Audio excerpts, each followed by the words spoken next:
In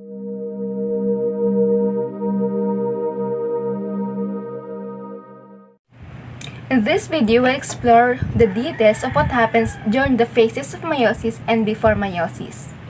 Meiosis, sometimes called reduction division, is the type of cell division that produces gametes. By gametes, we mean sex cells such as sperm cells in males and egg cells in females. Meiosis is broken down in two stages of cell division called meiosis 1 and meiosis 2. Meiosis 1 and 2 has 4 phases each: prophase, metaphase, anaphase, and telophase. Now let's look at what happens before meiosis or the interphase. A cell spends most of its life in a state called interphase.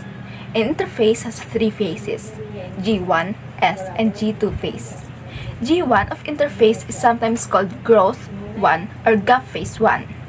In G1, a cell is busy growing and carrying out whatever functions it's supposed to do. Note that some cells such as muscle and nerve cell exit the cell cycle after G1 because they do not need to divide again. A cell enters the S phase after it grows to the point where it's no longer able to function well and needs to divide. The S stands for synthesis, which means to make, because a copy of the DNA is being made or replicated during this phase. Once DNA replication is complete, the cell enters the shortest and the last part of the interphase called G2, also known as the growth 2 or gap phase 2, and this is where further preparations for cell division takes place. Prophase 1 starts with the diploid cell. Its chromatin contains 2 uncoiled spread-out sets of chromosome, one from each parent. After the DNA in the chromatin replicates, it condenses into the more familiar X-shaped chromosomes. The replicated DNA is the same in the identical sister chromatids of each chromosome. In a process called synapsis or synapsis, each chromosome pairs up with and binds to its corresponding homologous chromosome, forming a tetrad. A tetrad is the group of 4 sister chromatids in paired homologous chromosome.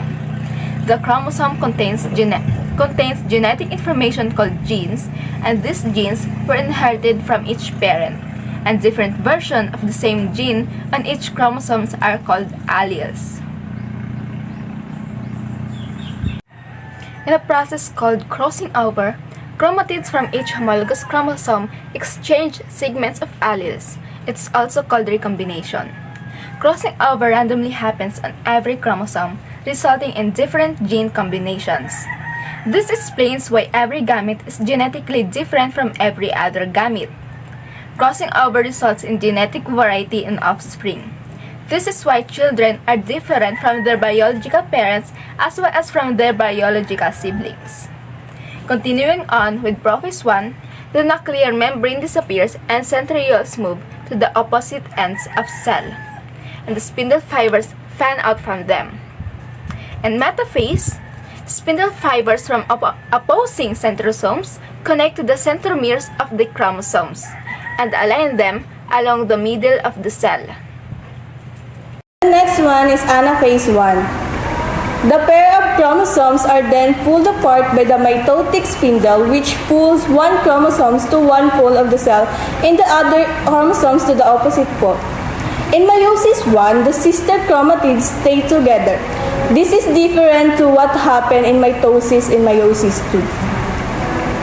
The next one is telophase 1 and cytokinesis.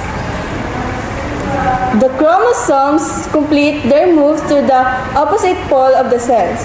At each pole of the cell are full set of chromosomes gathered together. A membrane forms around each set of chromosomes to create 2 nuclei.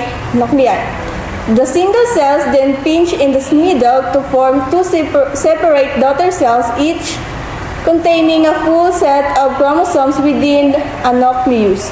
This process is known as cytokinesis. Next one is prophase 2. Now, there are 2 daughter cells, each with 23 chromosomes, 23 pairs of chromatids. In each of the 2 daughter cells, the chromosome condense again into visible X-shaped structure that can be easily seen under a microscope. The membrane around the nucleus in each daughter cell dissolves away, releasing the chromosomes. The centrioles duplicate and the mitotic spindle forms again.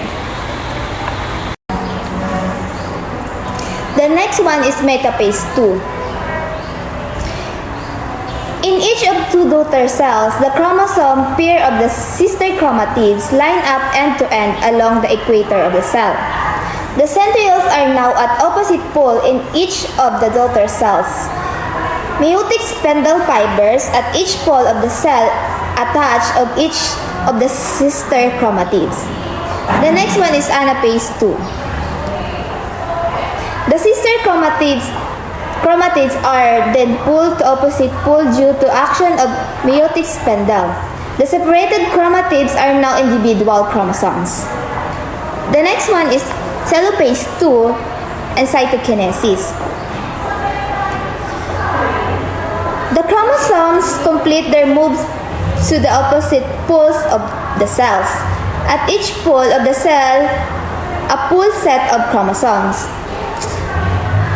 gathered together. A membrane forms around each set of chromosomes to create two new cell nuclei. This is the last phase of meiosis. However, cell division is not complete without another round of cytokinesis. After cytokinesis occurs in both cells, meiosis 2 ends with 4 genetically different haploid daughter cells, each containing only one set of chromosomes.